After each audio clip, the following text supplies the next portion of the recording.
নক্ষত্র, সবার আগে সবার পাশে। 5 বছরের একটি মেয়েকে ধর্ষণের অভিযোগ উঠল এলাকারই এক যুবকের বিরুদ্ধে। অসুস্থ মেয়েটিকে উত্তরবঙ্গ মেডিকেল কলেজে ভর্তি করা হয়েছে। নাগরাকাটা থানার পুলিশ ওই যুবককে আটক করেছে। সোমবার রাতে সৃজনা ছেত্রী নামে এই মেয়েটি নিজের ঘরেই ঘুমিয়েছিল। তখন পাশের বাড়ির 27 বছরের দীপেন্দ্র ছেত্রী তাকে তুলে নিয়ে নিজের বাড়িতে ধর্ষণ করে। এরপর মেয়েটির চিৎকারে বাড়ির লোক জানতে পেরে তড়িঘড়ি মালবাজার মহকুমা হাসপাতাল এবং পরে উত্তরবঙ্গ মেডিকেল কলেজে ভর্তি করা হয়। রাতেই নাগরাকাটার পুলিশ ওই যুবককে আটক করেছে। এর ফলে এলাকায় এখন আতঙ্কের পরিবেশ সৃষ্টি হয়েছে। দীপেন্দ্র ছেত্রীর ফাঁসির দাবি জানিয়েছে মেয়েটির বাড়ির লোকেরা। रहा था सोने के बाद में वो लड़का दीपेंद्र छेत्री सामने बगल में हम लोग का सामने बगल में आकर बच्चा को उठा के लेके उधर से रेप करके उसका माँ था उधर में साइड में किचन में मसला पीस रहा था। बच्चा सो रहा था, माँ तो निष्फिक्री काम करेगा, बच्चा सोआ बोल के लड़का आके ऐसे रेप किया। हल्ला कुल्ला चिल्ला हो गया तो हम लोग दौड़ के आता था। बच्चा का तो इसका घर से पूरा ब्लड जा रहा था। ब्लड गया उसके बाद में हम लोग वही लोग जो केस छोड़ के हम लोग बच्चा लेके हॉस्पिटल में गया। हॉस्पिटल में जाकर लेके डॉक्टर को दिखाया तो डॉक्टर बोला था केस हम लोग नहीं सकेगा। मालबाजार रेफर किया, मालबाजार रेफर करने का और 12 हॉस्पिटल में रेफर किया। उसके बाद में जो बच्चा अभी भी सीरियस अवस्था में है, वो लड़का को अभी पुलिस पकड़ के लेके गया है। हम लोग ये बच्चा का हम लोग अभी पुलिस थाना ले गया है। ये बच्चा अभी हम लोग पब्लिक होने से जिसको मोरा के फेंकता था पुलिस के हाथ में होने के कारण से इसका फांसी का सजा पूरा फुल होना चाहिए।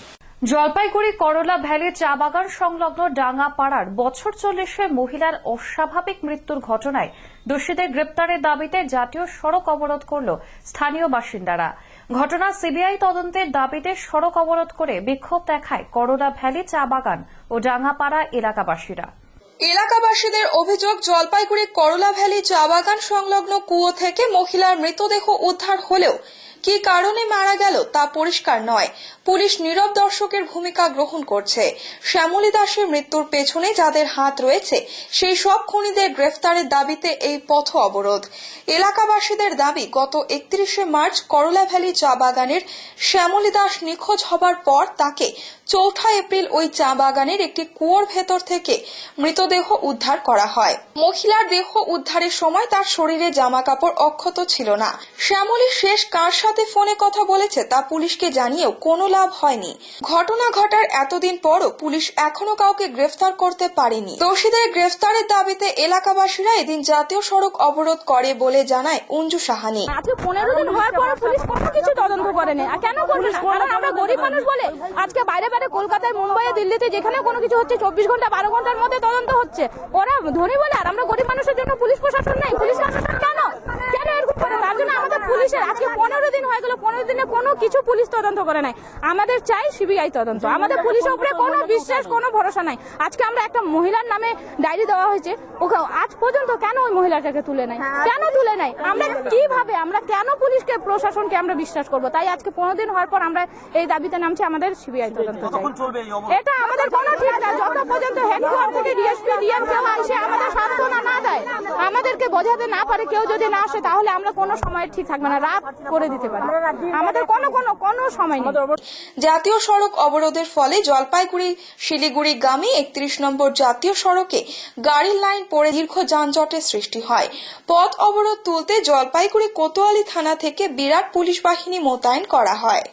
31 তারিখে আমাদের মেয়েটা হারিয়ে যায়। তারপরে আমাদের পাড়া দাদারা ওখানে পুলিশের কাছে রিপোর্টিং, মানে এফআইআর যে মিসিং ডায়েরি, সেটা করা হওয়ার পরে ওখানে শিলিগুড়ির যে সুমিতা সুমিতা দাস নামে একজন ছিল, তার কল এবং তার কথাবার্তা ওখানে পুলিশকে বলা হয় যে ওরা যেন ঠিক করে ট্রেস করে দেখে যে কি ব্যাপারটা কি। অ্যাকচুয়ালি ঘটনাটা হচ্ছিল, ও যখন ফোন করে 7:42 বা 56 এরকম কিছু হবে, ও ফোন করার পরে ওই মেয়েটা রাস্তা থেকে, বাড়ি থেকে গিয়ে রাস্তায় গিয়ে দাঁড়ায় এবং তারপরে থেকে মেয়েটাকে খুঁজে পাওয়া যায় না। তারপরে পুলিশের কাছে রিপোর্টিং, এফআইআর মিসিং ডায়েরি করা হওয়ার পরে এখন পুলিশ 4 তারিখে যখন মেয়েটার বডি পাওয়া গেল, শনিবার মোটামুটি 2:30টার দিকে, তখন পুলিশ এসে শুধুমাত্র মেয়েটার লাশটাকে তুলে নিয়ে গেল। কিন্তু তার সাথে সাথে যে যদি কোনো এভিডেন্স পায় বা কোনো প্রুফ যদি পাওয়া যায়, তাহলে তার জন্য কিন্তু কোনো রকম তদন্ত পুলিশ করলো না। তারপরে যখন আমরা পাড়া থেকে ছোট ছোট বাচ্চারা মিছিল করলাম, মিছিল করার পরে পুলিশ এসে তার 2 দিন পরে এসে শুধুমাত্র পাড়া থেকে প্যান্টটা তুলে নিয়ে চলে গেল। তার অন্য কিছু এভিডেন্স কিন্তু খোঁজাখুঁজি করেনি। পুলিশের মাথায় এটা বুদ্ধি ছিল না যে এখন বৃষ্টির দিন এভিডেন্স গুলো তো ধুয়ে যেতেই পারে, কোনো কিছু এভিডেন্স যদি সেদিন না তোলা হয় ওগুলো তো লুকিয়ে ফেলা হতেও পারে। তারপরে হওয়ার পরে পুলিশ এসে আমরা যখন পুলিশের উপর প্রেশার ক্রিয়েট করলাম, পুলিশ এসে বললো যে জাস্ট দিনের বেলা এসে টহল দিয়ে গেল আমাদেরকে সান্ত্বনা দেওয়ার জন্য। আমরা কি সান্ত্বনা চাইছি না আমরা পুরো তদন্ত চাইছি যে কি হচ্ছে, ব্যাপারটা কি হলো আসলে। নিয়ে দিচ্ছি ছোট্ট একটি বিরতি, ফিরে আসছে বিরতির পর, সঙ্গে থাকুন।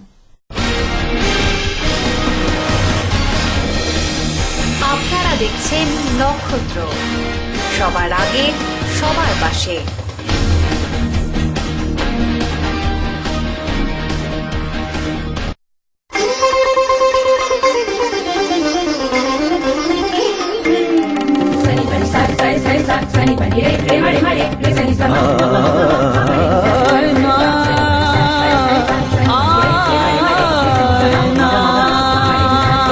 আয়না, সাদা মনের সাদা কথা। আয়না ডিশওয়াশার, আয়না শাইন, ঝকঝকে চকচকে, একদম ফাইন।